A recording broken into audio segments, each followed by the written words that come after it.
What if the secret to changing the world isn't about being fearless, but knowing when to be afraid? What if the greatest innovators weren't reckless gamblers, but careful strategists, hedging their bets like master chess players, always thinking 5 moves ahead? We've been sold a lie. The myth of the genius who throws caution to the wind, burns the rulebook, and rewrites history overnight is just that, a myth. The real revolutionaries, the ones who leave their mark, don't dive headfirst into the unknown. They linger, they hesitate, they second guess, and somehow, that's precisely why they succeed. Adam Grant's Originals delivers a revelation so shocking it feels like a plot twist in a thriller. Creativity isn't about being the first, the boldest, or the most fearless. It's about being the smartest at managing risk, playing with ideas, and knowing exactly when to strike. The evidence? Google's founders didn't drop out of college like Zuckerberg. They stayed in school, keeping a safety net. Martin Luther King Jr. didn't start his movement with fiery speeches.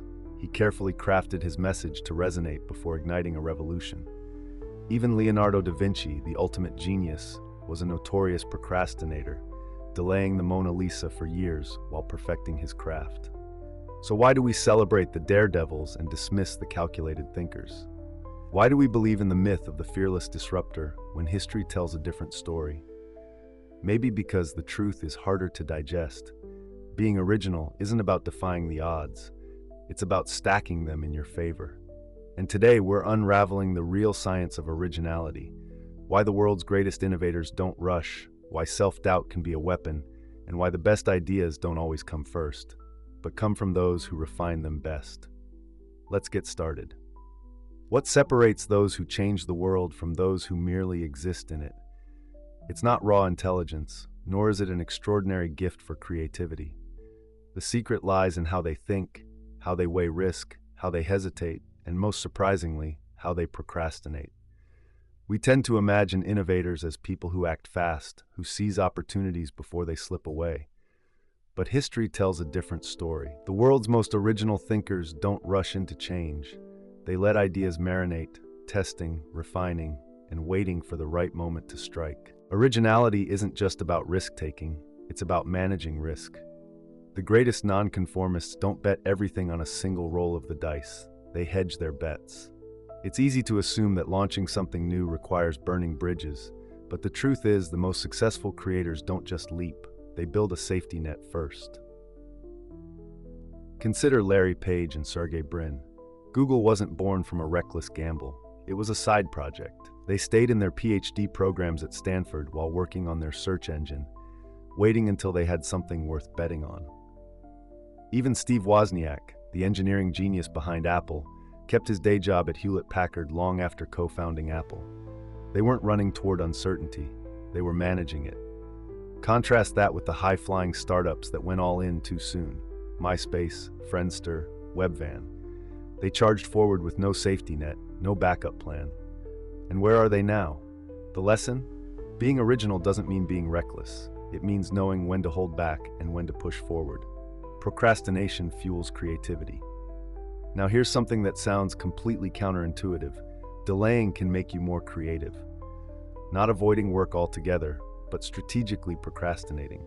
Leonardo da Vinci started the Mona Lisa in 1503, but took nearly 16 years to finish it. Was he lazy? No, he was perfecting his technique, letting ideas incubate. And he's not alone. Martin Luther King Jr. didn't write his famous "I Have a Dream" speech weeks in advance.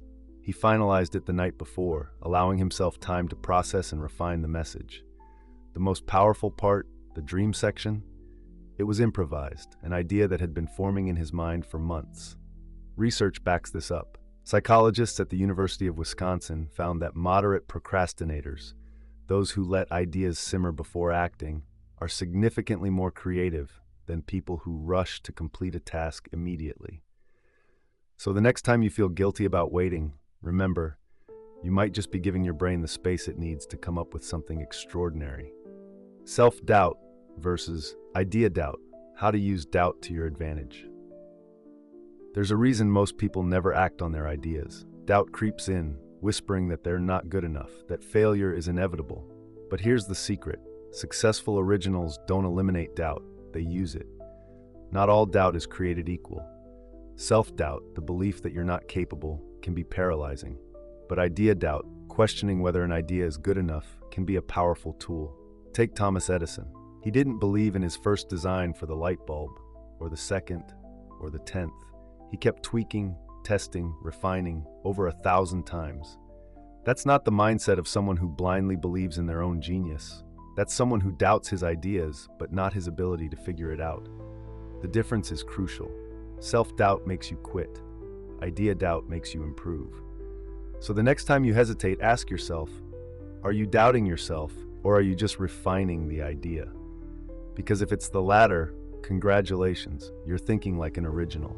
You don't have to be a first mover, just be the best mover. There's a belief that to succeed, you have to be first.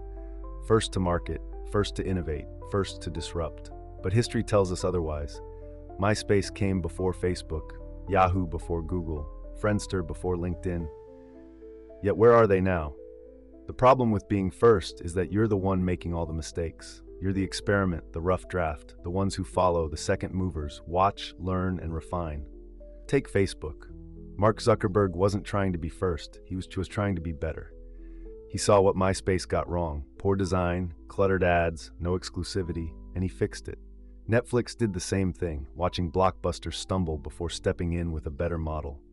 Apple wasn't the first company to make MP3 players, smartphones, or tablets, but it perfected them.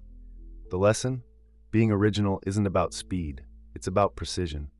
The best innovators don't rush in. They wait, observe, and strike when the time is right. How to advocate for change without getting rejected.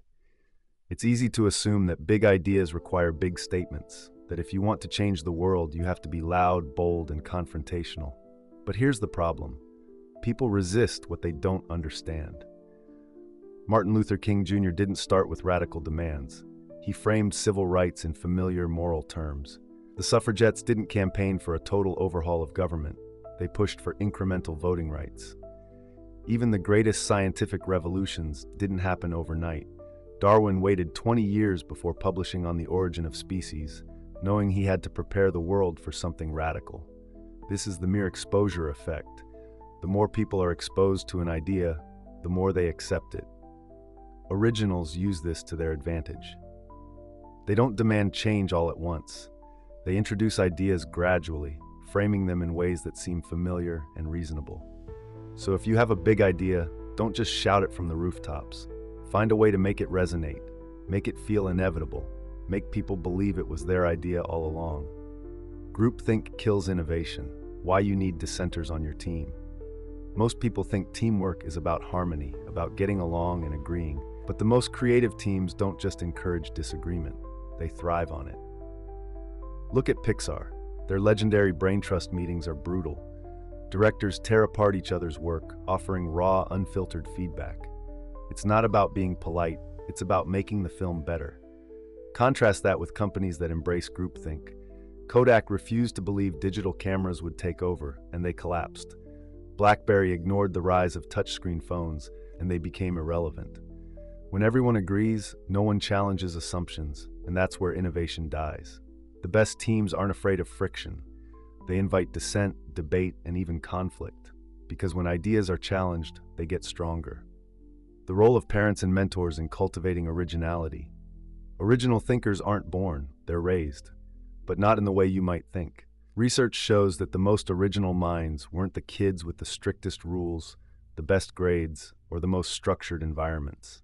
They were the ones whose parents encouraged exploration over obedience, curiosity over compliance. Elon Musk's mother let him tinker with dangerous experiments as a child. Albert Einstein's parents allowed him to question everything, including authority. The common thread? They weren't raised to follow, they were raised to think. The takeaway? If you want to raise or become an original, stop playing by everyone else's rules. Question them, test them, rewrite them, because the ones who do that are the ones who change the world. How to generate more and better ideas. The biggest myth about creativity, that it's about having one great idea. In reality, the best innovators don't rely on one stroke of genius. They generate an endless stream of ideas, knowing that most will fail. Einstein published over 300 scientific papers, yet only a handful changed physics forever. Edison filed more than 1,000 patents, but most were forgettable. Shakespeare wrote 39 plays, some legendary, some mediocre. The common thread? Quantity leads to quality. The secret to being truly original isn't waiting for inspiration. It's producing so many ideas that eventually a few will stand out. Set a goal, 10 new ideas every day. 9 might be terrible, but one could change everything. Persistence and resilience matter more than talent. If there's one thing that separates originals from everyone else, it's this. They don't quit. They don't crumble under failure. They adapt, refine, and try again. J.K. Rowling was rejected by 12 publishers before Harry Potter became the best-selling book series in history. Walt Disney was fired for lacking imagination. Steven Spielberg was rejected from film school 3 times. What did they all have in common? They refused to believe that failure was final. They saw rejection as feedback, as a challenge to improve, and they kept going. Being original isn't about avoiding failure, it's about using failure as fuel. The original's mindset: start thinking like a nonconformist today. So how do you apply all of this in real life? Stop worshiping first mover advantage. Being first doesn't mean being best. Learn, observe, and refine before you act. Delay, strategically. Let ideas incubate. Give your brain space to make unexpected connections. Doubt your ideas, not yourself. Keep refining, keep improving, but never doubt your ability to succeed. Surround yourself with challengers, not yes men. Growth comes from friction, from debate, from being forced to defend and improve your ideas. Think in volume. Don't aim for one perfect idea. Generate 100. The best will rise to the top. The world doesn't change because of those who follow the rules. It changes because of those who question them. The greatest originals in history weren't fearless. They weren't reckless. They were strategic, calculated, persistent, and now you know their secrets. The question is, how will you use them?